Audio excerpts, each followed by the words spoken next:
ቢፍቱ ቢልሱማ የኦሮሞ ነጻነት ራይት አባል ናት። የኦሮሞ ህዝብን ከፋሺስት ቡድን ጭቆናና ግፍ ለማላቀቅ ነው እየተፋለምኩ ያለሁትም ብላለች። ኡመተ ኦሮሞቲፍ ገባሄ ካን ቀብሳውዳ ሀቅ ኡመተ ኦሮሞቲፍ ለኦሮሞ ህዝብ ነጻነትና ሀቅ ስል የምፋለም ነኝ።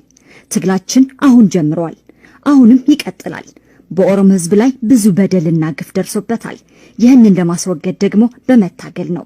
ቁጭ ብሎ ነጻነት ማግኘት ፍጹም አይቻልም። ትግሉም አላበቃም፣ ይቀጥላል። ስለዚህም ከኛ ጋር ሆነው እንዲታገሉ ላለው ቢልሱማ ዲቆላል ጅራ አመለ ኢትፉፋ ቀብሶን የህዝብ ወገንተኝነት ያላቸው ኃይሎችን ያልሆነ ስም መለጠፍና በመፈረጅ ፋሺስት ቡድን ቢጠመድም እኛ ስለ ህዝባችን የምንሞት ታጋዮች ነን ብላለች ቢፍቱ ቢልሱማ።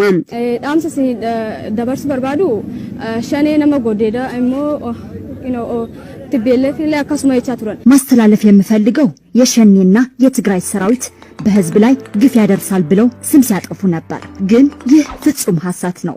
ለህዝባቸው ነጻነት ሲሉ መስዋዕትነት ከሚከፍሉ ሰራዊት እንዲህ አይነት ድርጊት ፍጹም የለም።